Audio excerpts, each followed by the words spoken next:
Hey, this is Derica Fomasili, and welcome to the Happiness Recipe Summit, where top experts are revealing their secret ingredient so you can create your own recipe for happiness. And today's vital ingredient is conquering the inner critic. How to silence that inner critic is such an important ingredient for our pot. And I'm very excited to announce our guest expert today. I'm going to start with his amazing bio and then we'll jump right on into it. This is Dr. David James. He has a passion to see you make amazing change in your life. With a background in personal and organizational transformation, he supports his clients in their quest for a wonderful life. He has a PhD in clinical psychology and graduate degrees in theology and spirituality. He is the author of 3 books on personal transformation, and the latest one being, which I love so much, Discover Your Magnificent Mind by Balboa Hay House, and is an in-demand speaker and retreat leader. Woo! This is a lot. The amazing man sitting here today. I'm not done yet. Having been a professor of psychology and spirituality, as well as an ordained minister, Dr. David can relate to your desires to make positive and powerful change. His background is not merely an academic one. He has real life experiences and understands your life challenges. He was a deputy with the Los Angeles County Sheriff's Department and retired from the Chino Police Department as a sergeant. Whoa! Having worked in the patrol division, crime scene investigations, detectives, and community relations. He serves as a consultant, trainer, retreat director, and counselor in faith-based settings. Has served as a priest in Episcopal congregations in California and Washington. He has seen people at their best and their worst and understands what makes people tick. This is very important. He is excited about being a part of this summit and knows that your commitment to participating in this summit will bring you incredible results. Welcome, Dr. David James. Thank you so much. I'm glad to be here with you today. I think it's kind of exciting. Me too. Thank you. Thank you. What an honor to have you here. So I want to jump right on into it and get into your story, get to connect with you a bit more. Can you tell us a little bit of your story and how you became a transformational hypnotherapist, speaker, and author? Sure, and I can trace all of my careers as you would. When I was a police officer, I talk about this in my book. When I was a police officer, I would arrest or investigate people who, no matter how hard they tried, could not change their lives from the life of crime, if you would. Yeah. They would, sometimes it would be an addiction to a drug or alcohol or a substance or process, but other times it was just simply a way of life that they could not get away from. And they would sit in my patrol car or in the jail cell, and sometimes when they're in their most honest, kind of raw moment, say, what's wrong with me? Why can't I do this? And that was my first experience to what we call in hypnotherapy resistance. That we have resistance. We want to make a change. We want to go in a different direction in our lives. We want to expand our horizons. In this case, we wanted to go from being a criminal to a kind of a functioning citizen society. But there's this wall of resistance that keeps me from my goal. And that was the first experience I had with that. And then as a priest, too, often people would come to me for counseling. And they would, again, lament the fact that no matter how hard I try, I just cannot drop this, change that, become a better person, leave my old life behind as much as I want. I pray. And it's that wall of resistance again that blocks the transformation that needs to happen. So when I got my doctorate in clinical psychology, I ran some drug and alcohol treatment programs and found, again, this bugaboo of resistance to everybody's journey and to their struggle. So I decided to go back and do a internship, a fellowship at the Hypnosis Motivation Institute in Tarzana, California. And it was a year-long residential program. And my burning desire was to understand how to overcome this resistance. In traditional talk therapy, which I do a lot still, resistance is a wall, right? And so we start talking and talking and talking, remembering and experiencing, and we pull a brick out of the wall. And then we have more sessions and uncovering memories and desires, another brick out of the wall. And this continues conceptually until there's not enough bricks and the wall crumbles and you are there at what's called cause. Why there? Well, what I learned with hypnotherapy, transformational hypnotherapy, is that instead of trying to disable the wall one brick at a time, we just hop over it and go for the symptom. Being subconscious behaviorists, we go for the symptom. And then as we work to deprogram the symptom or alleviate the pressure behind the symptom, then the other things come up and we're able to make that kind of change. So like I said, I saw it across 3 careers, how resistance gets in the way. Absolutely. Resistance kind of meets us everywhere. I think as a clinical hypnotherapist myself, every time one of my clients or myself even in life, we go to do something we've never done, right? Mm-hmm. Something that's so new that the brain just doesn't compute that. It's like there's that brick wall. We want to do this, but we've never done it. And then here's that big bad beast, right? There's that wall. But I like how you put it in terms that we can talk about it and we can take one brick out kind of at a time, and that's usually what most people do. We hack at this wall until eventually years later we kind of climb over it. But all these series of events led you to now kind of that big missing piece of the hypnosis, getting into where the wall is and Mm-hmm. getting right there and be able to tackle it on that end.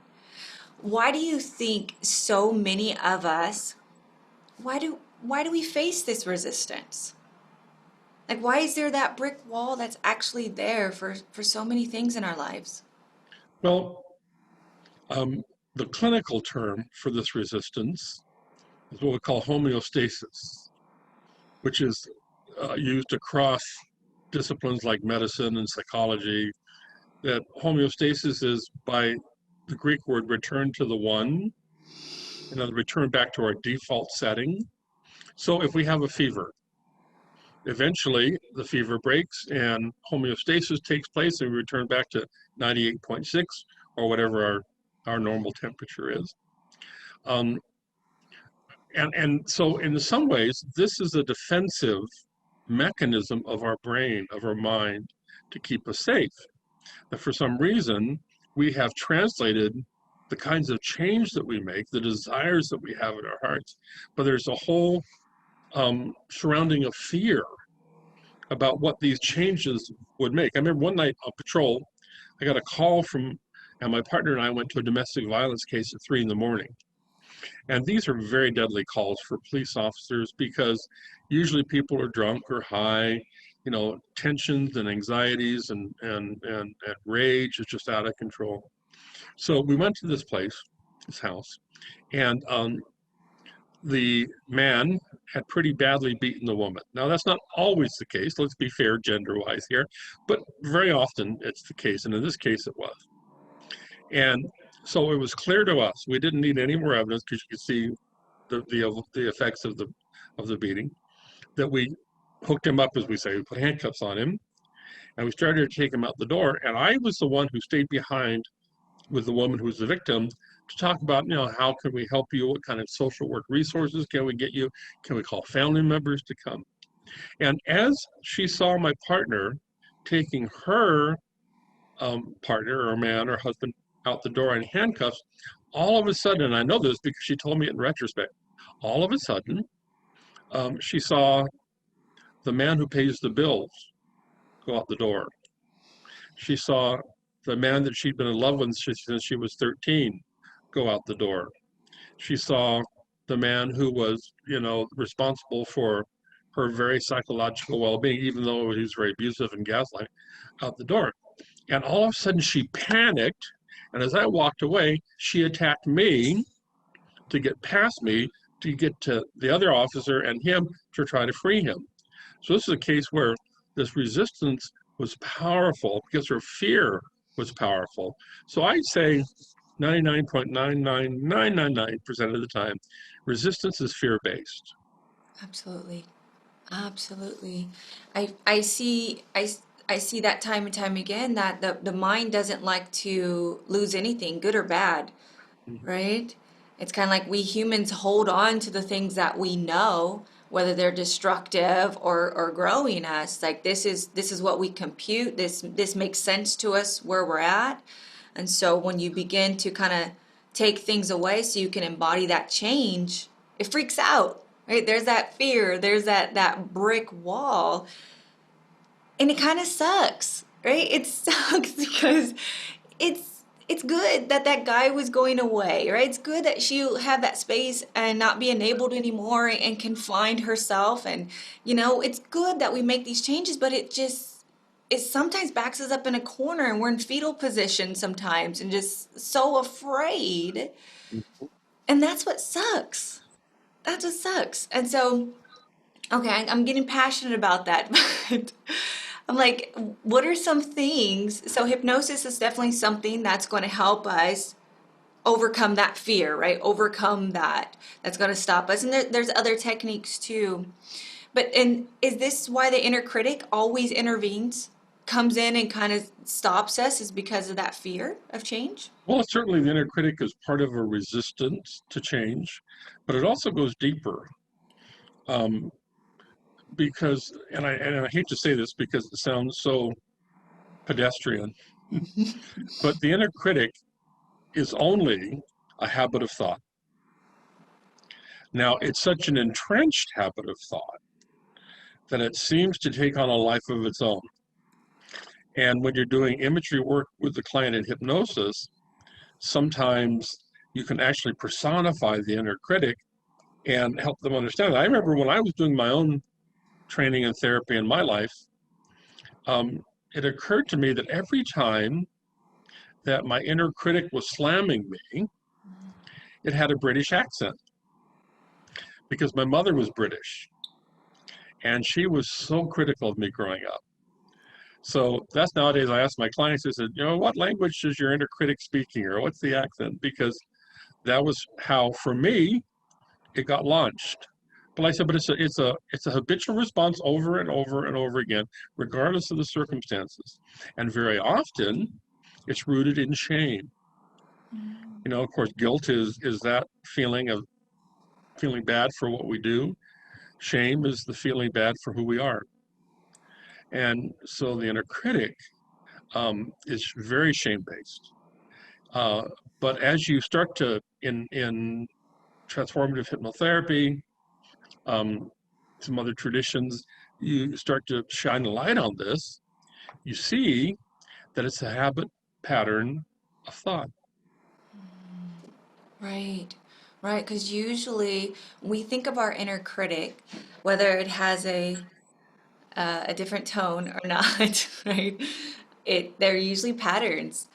I Mm-hmm. think that even sitting with myself, and if you were to journal, I highly recommend all that are watching right now, if you were to journal your inner critic and you would hear that voice and listen to some of those things, they're just repeated. You Mm-hmm. can't do this, you're not smart enough, you're not good enough, whatever it is. And like you're saying, Dr. James, is that it's usually rooted from childhood, right? It's usually 0 to 7 years old. Those things we experience right down in there that starts that pattern. That inner critic just keeps growing from there, right? Right, because then very often we behave in ways Mm. that empower that inner critic. That we behave in ways that the inner critic can say, "See, I told you." And so you go, "Oh my God, you're right. I am a schmutz," or whatever it is, the kind of language you Mhm. want to use. And then, kind of the repetitive nature of mind is that we act, the inner critic responds, we react to which then sets us up to be the target of the inner critic again. So it really is kind of a infinity process which is going on and on and on. That it happens, we feed back, it feeds back to us, and off we go.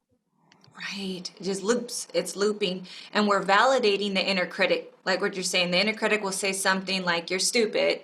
And then we'll act upon that. And then it goes, see how you're Mm-hmm. stupid. Right. And, Right. and we kind of grow a confidence in that inner critic in a way. It's like, oh, we form that identity with that inner critic. And that's why it's so darn hard to shut it up. Yes. Right? Yeah, because um, in psychology, there's a theory called parts theory that says that our personalities have different actual parts. That we might be an angel in one part of our mind, but the other part we're a loser. Or and so the inner critic can actually kind of create a part in the mind. That's a little outside of hypnotherapy, but it can create a part in the mind that interacts with all the rest of the parts in the constellation of the mind. Mm, wow.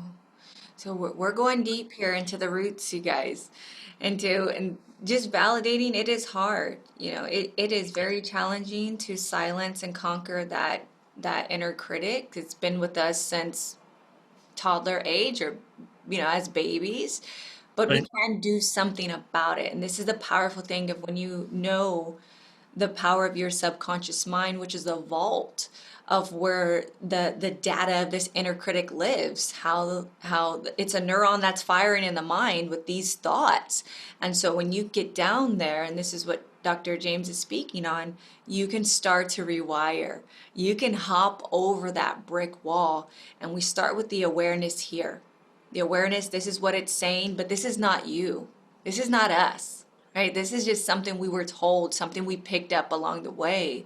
We can get in there and we can just simply change that thought pattern. Right? We're going to change that thought pattern. Can you give us a little bit of I want to hear a miracle story of yours about someone you've worked with that had this awful inner critic going wild, and you're able to help with transformation into that self-love and Yeah, beautiful right self. out of school. Um, One of my first clients was a man who's an actor. And being in Beverly Hills here, I get lots of actors and actresses and musicians, and I'm very kind of blessed that way because I like working with those folks because they're so creative to begin with. And so when we do imagery work, it's really easy and, kind of thing. So he was relatively successful as an actor, and, I guess the criteria is that if you can act for a living without waiting tables or washing cars or Uber driving food around, that you're a success. Now, you may not be an Al Pacino or Diane Keaton success, but you're a success. You're making a living. You're a working actor. So he was one of those people, and he came to me and he said that he was really distressed because every time that he was on the verge of getting a big part, they'd had the original um, auditions and then a callback and then kind of the final two or three meetings and conversations with casting agents and directors and all that. He found that he would actually begin to shut down physically. I mean, he literally would lose consciousness. He would have convulsions, um, and he couldn't focus. So we went back to see if we could discover the accent of that voice. And it turned out to be his father's voice because he grew up in a home that valued labor.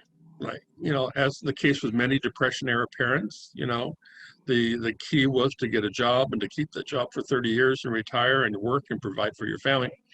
And anything that's anyway divergent from that path, like acting or music or any of those things, was really a sin in their family. That's the language he used. It was a sin in their family. And yet, from his earliest times, he was just compelled to act, compelled to be on stage. So once we understood the source of the original wound, if you would, then we were able to very quickly, and here's the image I would use, that the original wound happens, and we put a backpack on with the wound in it. We're going to carry through life. And then the next thing that happens in our lives that adds guilt and shame to us goes into the backpack. We carry it with us. And this goes on all through childhood and adolescence and to adulthood. And in this guy's case, he was 36. By that point, his backpack was so heavy, he's bunched over because he cannot carry the weight anymore. And so we worked on, first and foremost, learning to just let the backpack go. I said, drop it. You can drop it. And I said, if you want to pick it up later, feel free, but drop it. And when he had that image in his mind of dropping that, he felt relief. And then we were able in subsequent sessions to go back and find out where particularly poignant messages that he had stuck, that were still stuck, and release those. That's the language I use a lot in my work, is the language of release. Rather than conquering the inner critic or defeating the inner critic or fighting the critic, I say, let's release the inner critic. Let's shift the energetic focus to release. So as he did that, he noticed a profound change in not only how he felt about himself, but his work things. And he's a very popular man on a popular television series today. So now he can, that's a beautiful story. Thank you for sharing that with us. And I'm sure you see that time and time again, and you probably have tons of stories to share.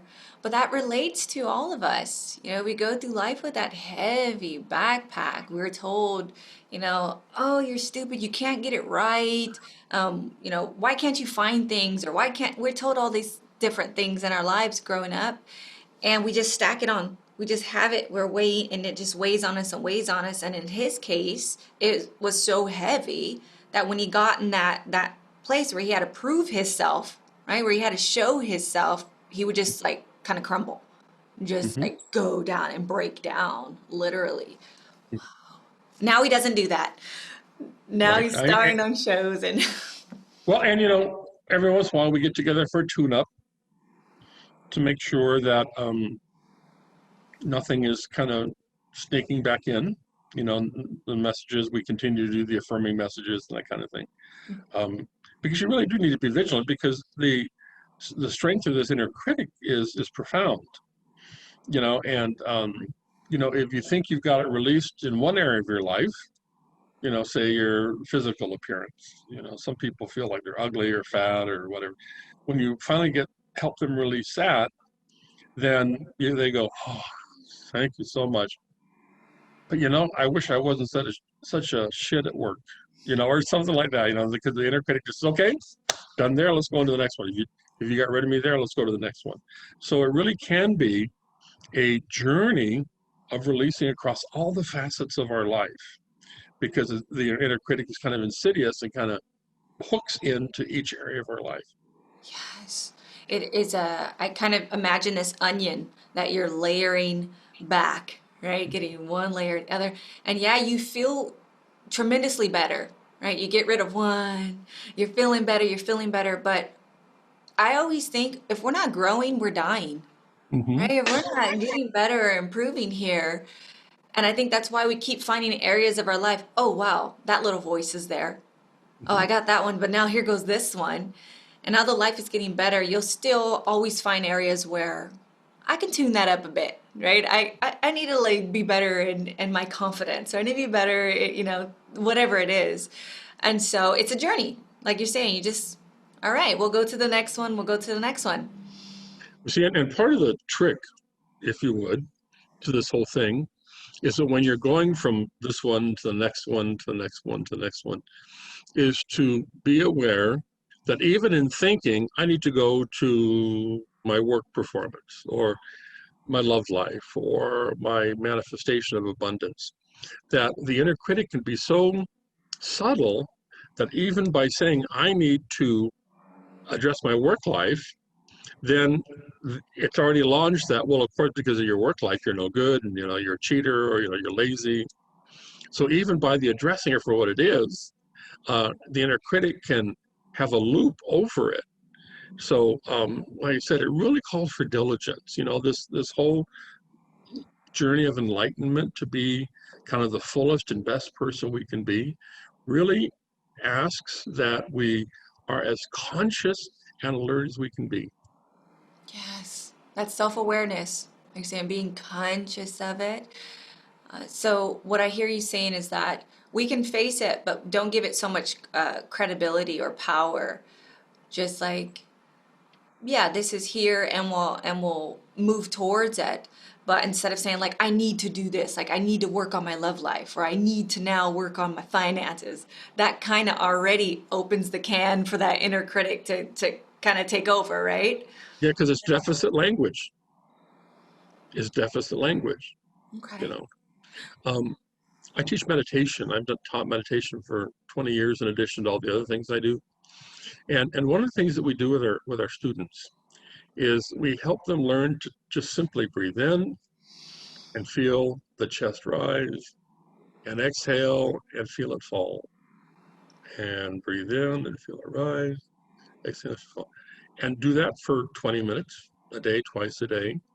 And what happens then is while you're breathing in, then all of a sudden the thought comes, I wonder what I'm going to have for lunch today.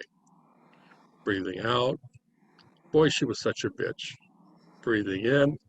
Well, but so what we teach is rather than engage any of those thoughts, you just say, there's a thought and let it be and come back to breath. And so after a while, the thinking mind, the conscious mind, as we use in hypnotic language, slows down because you're being present to this and that. And so it's the same thing with this, is that it really helps to understand how um, to engage the mind. Say, oh, okay, let's work on my love life. Okay. And then the inner critic comes up and says, you'll never find love. And so you say, thank you for your opinion, next. And you go into it. So you don't engage the critic anymore. You don't say, well, you're right or you're wrong, or, you're stupid or you're dangerous. It's just this, thank you for your opinion, next. And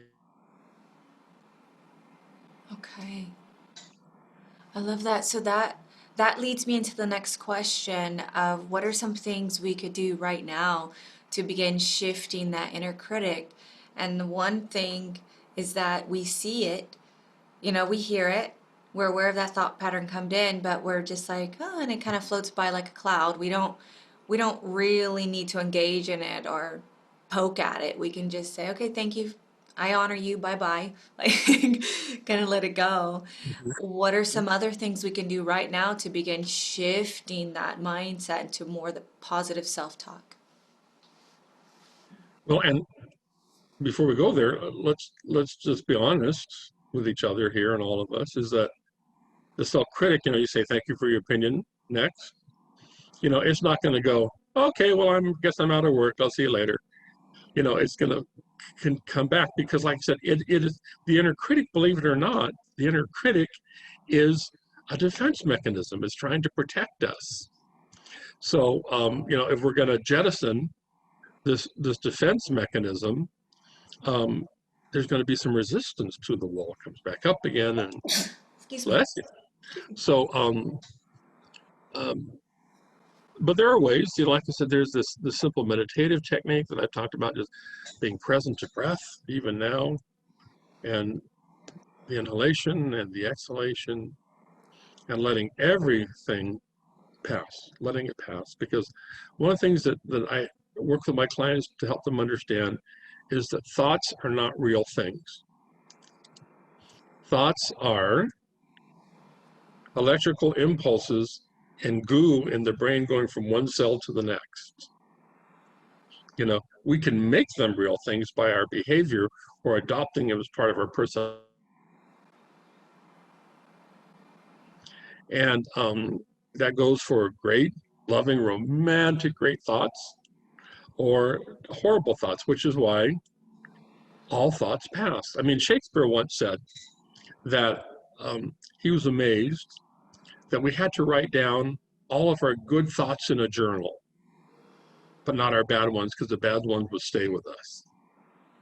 And he said, so by writing down our good thoughts, and that's the next technique I'm going to suggest, is that using some multi-layered approaches here, do some cognitive work as well, and actually write love letters to yourself, or write a story that envisions your release of the inner critic and what that would feel like. Because remember, and we know this from hypnosis and the kind of works that we do, feelings are the issue. We can have the conceptual ideas that I can be free of this. I can understand its genesis and just see it all the way through to the end. But what we're learning, and I'm really grateful to Dr. Joe Dispenza for this part, I picked this from him, is that it's the feeling that creates the change in state, because the inner critic kind of locks us into a feeling state, of insecurity or rashness or impulsivity or whatever it is that we sabotage ourselves because it's trying to keep us safe. So when you are cognitively writing out a story about overcoming this or releasing this, and then taking that into some state of awareness and beginning to feel the new state that you want, that you are, then that disables the old state. It really is a matter of shifting the energetic balance behind one thought and lining it up behind the thought and the perceptions that we want to make in our lives. So this inner critic can absolutely be released because it's only a thought. Now, it's a powerful thought pattern, but it can be released because it's only a thought. And we know from our work with hypnotherapy that there is no pattern that cannot be changed.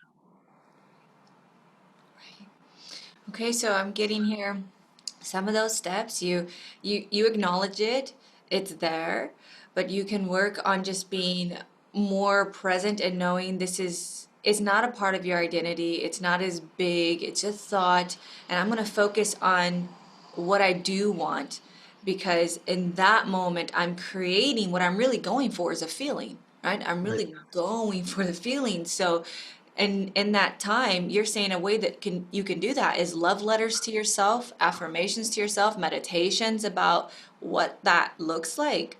What would it look like if you didn't have an inner critic? If you didn't have someone in your head, in an accent or whatever, telling you all these mean things, if that was gone and you had a cheerleader, you had a coach in your head saying some amazing things like, you can do it, you got this, of course you can, saying things like that, how would you feel? Right? Is that what you're saying? Kind of embody and imagine playing that in your mind Mm-hmm. is all about rewiring. You're about to balance it out, and now you're about to grow this cheerleader inner person, right? Embodying that. Yeah, and so at first it might be as simple as taking the inner critic. You're in this room with your inner critic, an image. You're in this room with your inner critic, and the inner critic is yeah, yeah, yeah, yeah, yeah, yeah. And you're going, oh, you're right. And all of a sudden you go, wait a minute, that's not right. That's not who I am. That's not who I want to be. You go to the corner on timeout, and you kind of sideline the inner critic, and then it'll start up again eventually. So this process, like I said, of leveling up and changing your energetic signature in your brain so that you can envision, and not only envision it in the future, but envision and feel it happening now. Because that is what has to happen. For us to make any kind of change, as you know, we have to live in the experience of what we want as though it's already here, and feeling it, smelling it, tasting it, touching it, experiencing it. So, what is going to feel like to not have an inner critic, or to have the inner critic so disabled that it can only kind of whimper from the corner every once in a while? What's it going to feel like to be free? What's going to feel like to experience a sense of wonder now at who you are? Because we all are very literally wonderful. Now, my girlfriend would kill me for saying wonderful. That's kind of our joke word. But, we are full of wonder. And so, um, what would it feel like to be a wonderful walk? How would we carry ourselves as a wonderful person? And that's where self-awareness needs to go to, is to living in this new lived experience of wonder, of the amazingness of who we are.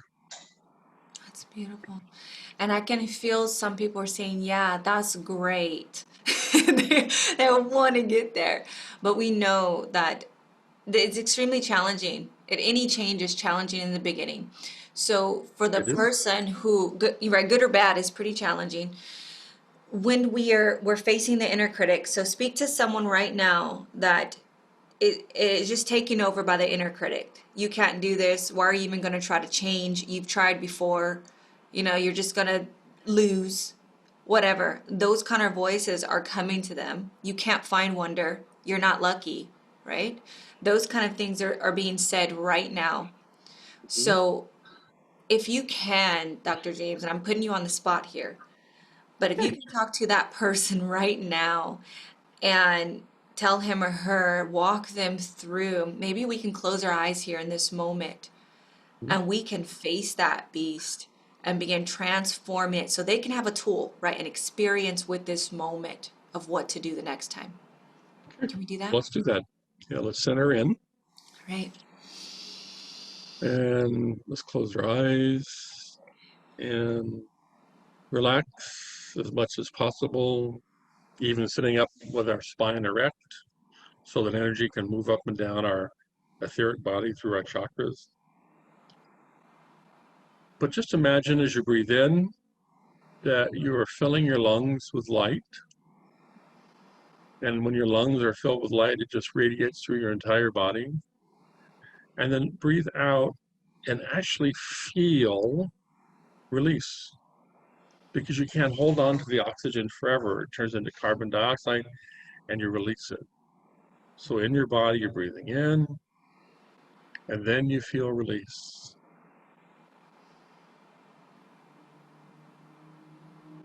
allowing a sense that peace is possible. It may just be that can peace be possible? And then release in the out breath. And so as you're sitting here, you may be struggling today with this inner critic.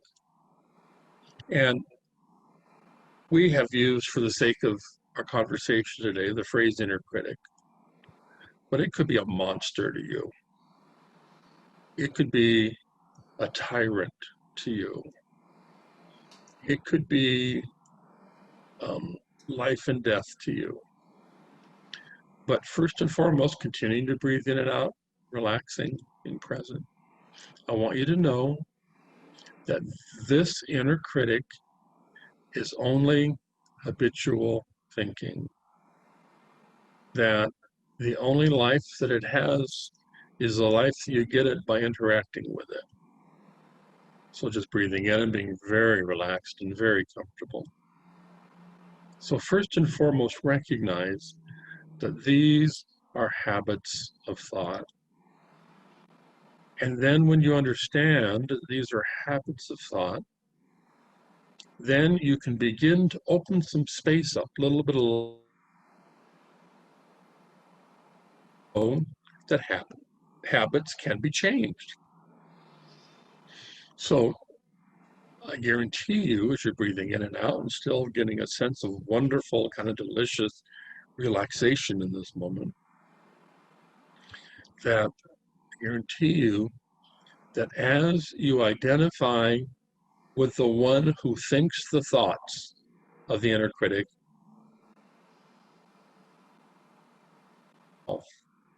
then you begin to create the space that brings liberation. The inner critic comes, and you say to yourself, there's the inner critic, there's the inner critic. I release, I let go, I release. I am not my inner critic. I am not the inner detractor. I'm not my inner gaslighter. Those were messages that I received early on in my life. But um, it's time to let them go. It's time to release them. It's time to imagine what it would feel like to be the captain of your own destiny, if you would. That it's up to you to feel like you can release all these years of lies. Because the inner critic is always a liar. It may take truth and twist it so it shames you, but you recognize that these habitual thoughts are lies that have plagued you for years, and now you can choose to let them go. And as you choose to let them go, you allow this light of consciousness to begin to fill a new part of your mind. And as this light of consciousness fills a new part of your mind, you can begin to envision a life where you are the one who directs your mind. Because the mind is a wonderful servant, but horrible master.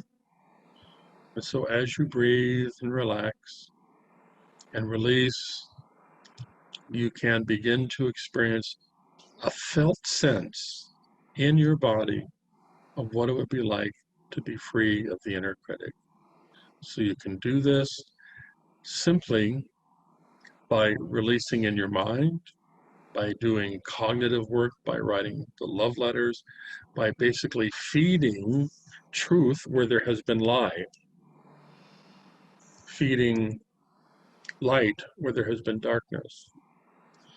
And there's an old saying that the light always overwhelms the darkness. The darkness cannot withstand light. That you were in a dark, dark room by simply lighting a match. The darkness is put to flight. Tiny little match suddenly has the power to overcome the darkness around it. So as you believe, as you relax, as you release, then you are able to bring this light into this. So it may be that you want a dialogue with your critic, but if you're a liar, be gone. And then turn your gaze towards freedom, towards life, towards hope, and actually feel how it is without the constant pressure of that horrible backpack. You've released it, and now you can dance. So with this, we come back to full waking awareness.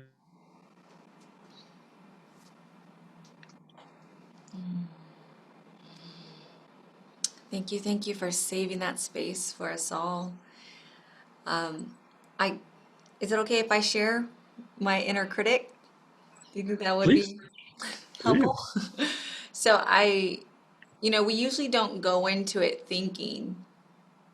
Some of us do, but some of us don't go into it thinking, I've got all these things I need to work on.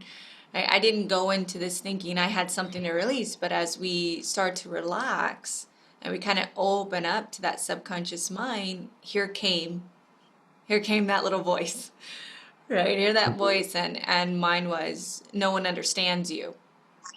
Mm. That's kind of something that's been playing in my mind.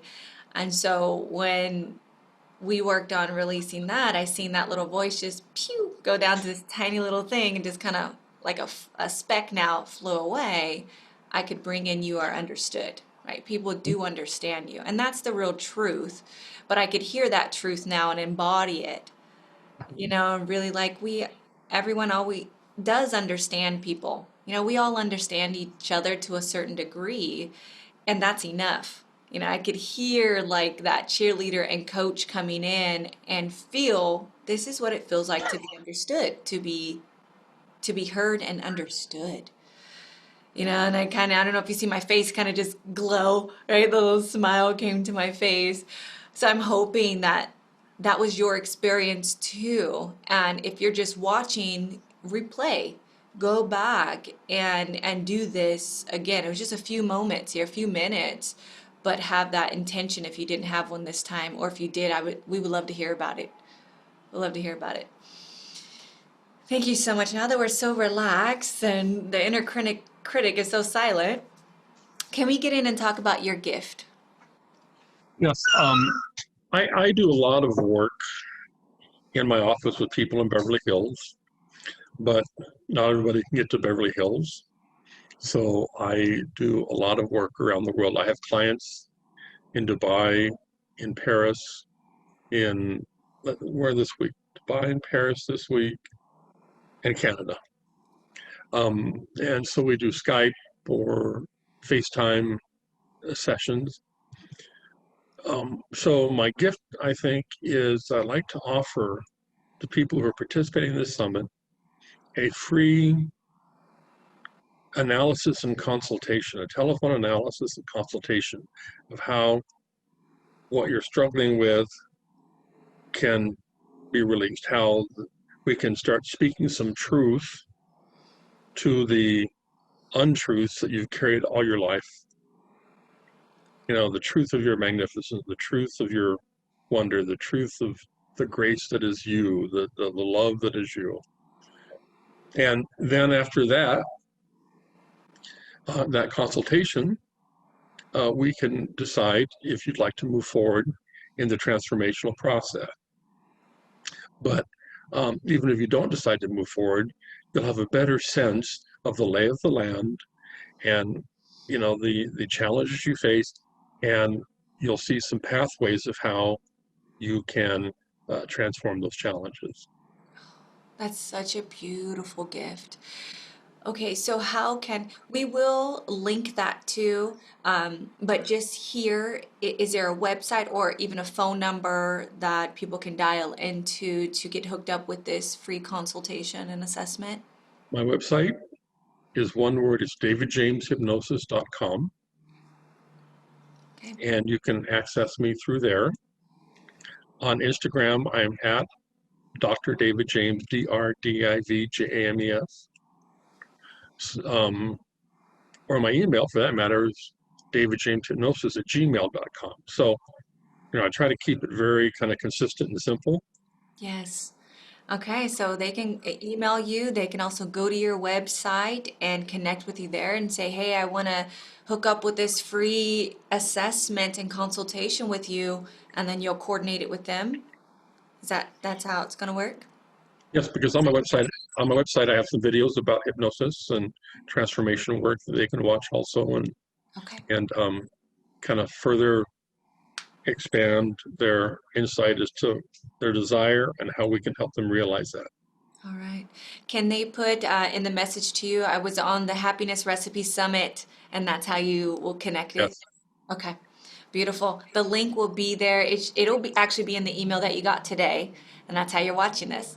So you'll see the link there, and that's how you can get hooked up with this. Thank you so much, Dr. David James, for your time, your wisdom, the hypnosis session. I didn't see that coming, but that was amazing. Thank you so much for that. I am very thankful. I know so many of us are. Thank you. I'm glad to be here and glad to be part of this process because I find it just not only exciting but really fulfilling to my heart when I see people able to make the step forward. Yes, that was beautiful. And thank you. for you that are watching and you took your valuable time out here for this transformational interview. And if you love this vital ingredients to your happiness, you're going to love the next interview. Thank you, and I will see you guys soon.